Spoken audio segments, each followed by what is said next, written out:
জুবাইর সাহেব একটু অন্যরকম। তো উনি আমাদেরকে বললেন মাশওয়ারাতে, ভাই আমি তাবলীগ ছাড়তে পারি, উলামাদেরকে ছাড়ব। আমরা তো অবাক হয়ে গেলাম, জীবনভর তাবলীগ করে এই অবস্থা। সবাই জিজ্ঞেস করে, ভাই আপনারা দুই ভাগ কেন? তাবলীগ এত ভালো কাজ ছিল। আমাদের তৃতীয় হযরতজি ছিলেন মৌলানা ইনামুল হাসান সাহেব রহমতুল্লাহ। কারা কারা দেখছেন ওনাকে? বহুত কম লোক। 95-তে ইন্তেকাল। ইন্তেকালের আগে উনি একটা জামাত তৈরি করছিলেন, হিন্দুস্তান থেকে, পাকিস্তান থেকে, বাংলাদেশ থেকে আরো 10 জন। আমাদের থেকে ছিলেন হযরত আমাদের হাজী ইঞ্জিনিয়ার আব্দুল মুকিত সাহেব রহমতুল্লাহ। এই 10 জনে কেন বানাইছিলেন? যে আমি দুর্বল হয়ে গেছি, এনারা আমার কাজে সাহায্য করবে। তো 2 বছর পরে ওনার ইন্তেকাল হয়ে গেল। এনারা সবাই একত্র হলেন নিজামুদ্দিনে। কিসের জন্য একত্র হলেন? আমির ইন্তেকাল করছে, নতুন আমির কে হবে? 2 দিন পরামর্শ, কিন্তু একমত, একজনের উপরে একমত হচ্ছিল না। কেউ বলতেছিল মৌলানা সাদ, কেউ বলতেছিল মৌলানা জুবাইর হযরতজির ছেলে। শেষে ওনারা একটা সিদ্ধান্ত নিলেন যে 3 জনের আমরা একটা জামাত বানাই। মৌলানা ইজারুল হাসান সাহেব, তিনি মৌলানা সাদ সাহেবের নানা, মৌলানা জুবাইরুল হাসান সাহেব মৌলানা ইনামুল হাসান সাহেবের ছেলে, এবং মৌলানা সাদ সাহেব মৌলানা ইউসুফ সাহেবের নানা। মিয়াজি মেহরাব সাহেব পুরান মৌলানা ইলিয়াস সাহেব রহমতুল্লাহ জামানার, উনি এই 10 জনের ভিতরে একজন। উনি একটা কাগজে পড়ে শোনাই, फिलहाल आपातत ये 3 हजरात काम को लेकर चले। এই 3 জন কাজকে নিয়ে চলবে, মৌলানা ইজহার সাহেব, মৌলানা জুবাইর সাহেব, মৌলানা সাদ। হাজী সাহেব আমাদের যখন ফেরত আসলেন ওই মাশওয়ারা থেকে, আমি জিজ্ঞেস করছি, ভাই সাহেব আপনারা আমির তৈরি করলেন না? আমির না দিয়ে বলেন এদের ভিতরে একজন হয়ে যাবে। তো মৌলানা ইজহার সাহেব 2 বছর পরে ইন্তেকাল করলেন। মৌলানা জুবাইর সাহেব, মৌলানা সাদ সাহেব কাজকে নিয়ে চলছে। আমরা দেখতাম বেশিরভাগ মৌলানা সাদ সাহেবই ফয়সালা করছে। আর মৌলানা সাদ সাহেব যখন থাকতেন না মার্কাজে, কোন জটিল মাসলা আসবে, মৌলানা জুবাইর সাহেব বলছেন সাদকে আসতে দাও, তারপরে আমরা এটা ফয়সালা। 2014-তে মৌলানা জুবাইরুল হাসান সাহেব ইন্তেকাল করলেন। এখন কয়জন রইল? মুতার যুদ্ধে হুজুর সাল্লাল্লাহু আলাইহি ওয়াসাল্লাম 3 জনকে আমির বানায়, বললেন যায়েদ আমির হবে, সে শহীদ হয়ে গেলে জাফর আমির হবে, জাফর শহীদ হয়ে গেলে আব্দুল্লাহ ইবনে রাওয়াহ আমির হবে, আব্দুল্লাহ ইবনে রাওয়াহ শহীদ হয়ে গেলে তোমরা মাশওয়ারা করে একজনকে আমির বানায়। একজনের পর একজন শহীদ হয়েছেন। যখন আব্দুল্লাহ ইবনে রাওয়াহ শহীদ হয়েছেন, ওনারা পরামর্শ করে খালিদ বিন ওলীদ রাদিয়াল্লাহু আমির বানায়। তো এখানে 3 জনের ভিতরে 2 জন ইন্তেকাল, একজন তো এখনো বাকি আছে। এবং 2014 জুন মাসে মৌলানা জুবাইর সাহেব ইন্তেকাল করেন। 2014 জুন, পুরা 2014 গেল, পুরা 2015 গেল, নভেম্বর মাসে আমরা রায়বেন্ডে ইজতেমা গেল। আর এই 1.5 বছরে সবাই এক বাক্যে মৌলানা সাদ সাহেবকে মানছে, মৌলানা ইব্রাহিমও মানছেন, মৌলানা আহমদ বাট সাহেবও মানছেন। ওনার ফয়সালাতে সব কাজ করছে। রায়বেন্ডে একবার আমাদেরকে বলো, ভাই খাস মাশওয়ারা আছে, আপনারা একত্র। তো ওখানে হিন্দুস্তান, পাকিস্তান, বাংলাদেশের যারা ছিলেন ওনারা একত্র, এবং একটা প্রস্তাব আমাদের ভাই ফারুক বাংলোরের খুব পুরান জিম্মাদার ছাত্র, উনি বললেন যে হযরতজি চলে গেছেন, উনি যে সূরা বানাইছিলেন 10 জনের, এখন আপনারা 2 জন বাকি আছে। আমরা যদি সবাই রায় দিই আরো 8 জনের, তো ওই সূরা আবার বনে যাবে। হাজী আব্দুল ওয়াহাব সাহেব রহমতুল্লাহ আলাইহি কিছু বলেন নাই, চুপ ছিলেন। মৌলানা সাদ সাহেব বললেন এটা তো দরকার নেই,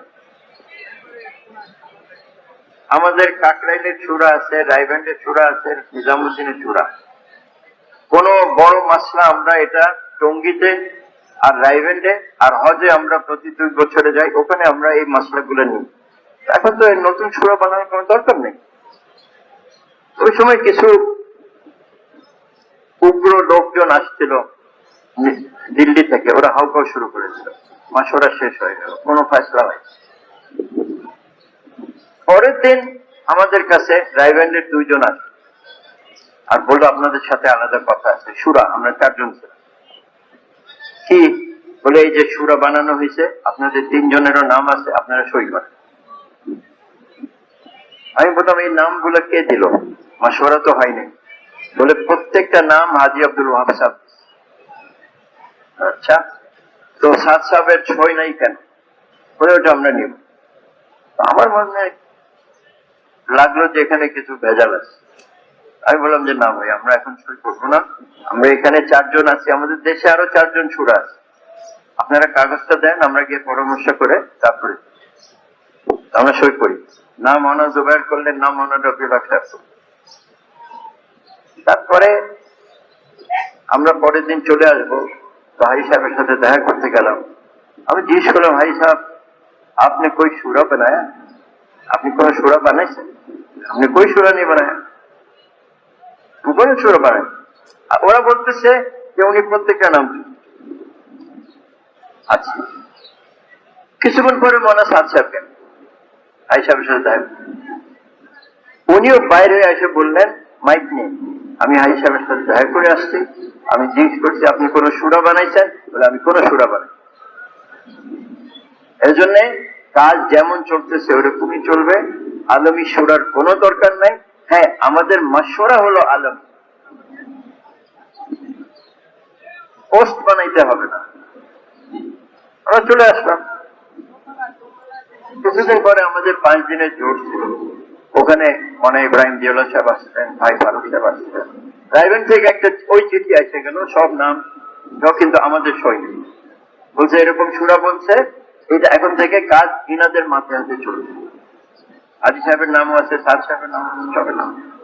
তো আমরা বাংলাদেশের সুরা বলে, এটা তো মাশওয়ারা হয়ে গেছে। কিভাবে এই চিঠিটা ওনারা ছাড়লেন? পরের বছর আবার আমরা রায়গঞ্জ গেলাম, তো আমি হাজী সাহেবের কাছে, হাই সাহেব আপনাদের 8 জনের সই আছে যে কোন গুরুত্বপূর্ণ বিষয় হলে এটা আমাদের সবাই একমত হইতে, ওই যে 10 জনের ভিতরে 8 জনের সই। তো যখন মৌলানা সাদ সাহেব একমত হন নাই, এই চিঠি কি করে রায়গঞ্জ থেকে গেল? অনেকক্ষণ পরে বললো দুবারা মাশওয়ারা করো, আবার মাশওয়ারা করো, কোনো মাশওয়ারা হয় না। আমাদের তাবলীগের কাজ হলো মাশওয়ারা। যে জামাত বনছে মাশওয়ারা ছাড়া, এটা কোনো জামাতই না। তারপরে আবার আমরা জীবনে শুনি নাই, 40-50 বছর আমরা তাবলীগে লাগছি। আমি 50 বছর হয়ে গেছে, গিয়ে হিসাব করে দিলাম। এই 2015-তে তারা নতুন নাম বাইর করছে, সুরাই নিজাম। মৌলানা ইলিয়াস সাহেব আমির ছিলেন, মৌলানা ইউসুফ সাহেব আমির ছিলেন, মৌলানা ইলিয়াস সাহেব আমির ছিলেন, এখন এরা বলে সুরাই নিজাম। আর সেটা কি, কিছু বাংলাদেশে, কিছু পাকিস্তানে, কিছু রায়গঞ্জে, এভাবে একটা কাজ চলে। যেখানে একটা মসজিদের কাজের জন্য প্রত্যেক দিন মাশওয়ারা করতে হবে, সারা দুনিয়ার কাজ তারা একবার রায়গঞ্জে গিয়ে মাশওয়ারা করবে। তো আমরা চলে আসলাম, এখানে সব সুন্দর চলতেছে, কিন্তু দেখতেছি যে আমাদের ওলামা ইকরামরা আসে যে আপনারা মৌলানা সাদ সাহেবরা আনবেন না, আপনারা সুরাই নিজাম মাইনে নেন, আপনারা এটা করে এটা করে। আমরা বললাম আচ্ছা আমরা মাশওয়ারা করলাম। আমরা যখন নিজে মাশওয়ারা করলাম, মৌলানা জুবায়ের সাহেব যে এই সুরা তো বনে নাই, আমরা এটা কি করে মানব? তো আমরা ওলামাদেরকে চিঠি লিখছি যে আমরা একটা শব্দ খুঁজতেছিলাম, উর্দুতে চিঠি লেখা যে এই সুরা তো বলে না, এটার নাম কি দিব? মানে জুবাইর সাহেব বলছেন মুজাওয়াজা সুরা, মানে যে সুরা তাজউইজ করা হয়েছে। এখনো ফয়সালা হয়নি। এই চিঠি আমরা পাঠিয়েছি মৌলানা আব্দুল কুদ্দুস সাহেব।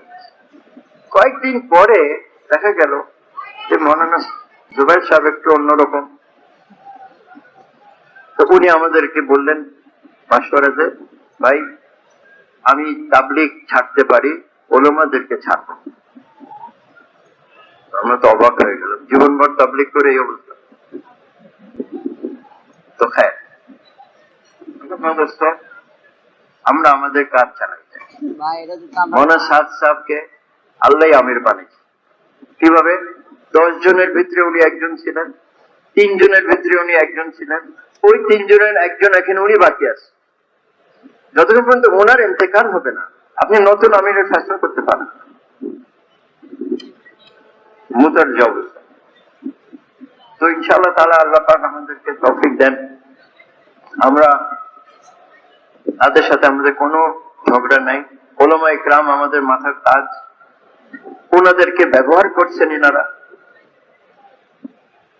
ছোট ছোট বাচ্চাদেরকে এনে ইজতেমা মাঠ ভরে দেয়, অর্ধেক মাঠ বাচ্চারা আর বাকি বুড়া। সব জায়গায় বাচ্চাদেরকে লাগাই দেয় মারার জন্য, ধাক্কা দেওয়ার জন্য। এগুলো থেকে আমি ওনাদের কাছে আমরা অনুরোধ করছি কয়েকবার লিখিত, এগুলো করেন না। আমরা বসি, যদি আমাদের কোনো ব্যাপার থাকে একসাথে বসে একটা হাল করি। আচ্ছা, আপনারা সাত সাথে মানেন না, আমরা মানি, আমাদেরকে কাজ করতে দেন। আপনারা ওনাদের সুরাই নিজাম বা যা একটা বানাইছেন আপনারা নতুন জিনিস তাবলিগে, আপনারা করেন, আমরা তো মানা করি না। তো ঝগড়া করবো কেন?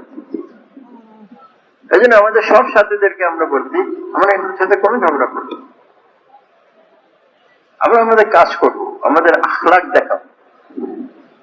আমরা মৌলানা সাদ সাহেবকে জিজ্ঞেস করছিলাম যে ওনারা তো আমাদের জামাতকে মসজিদ থেকে ধাক্কা দিয়ে বাইর করে দেয়, মারধর করে, আমরা কি করবো? বলে ওরা জামাত আসলে তাদের ইকরাম করবে, ইকরাম করবা, এবং তারা যদি বয়ান করতে চায় বয়ান করো, কিন্তু তাশকিল তোমরা করো।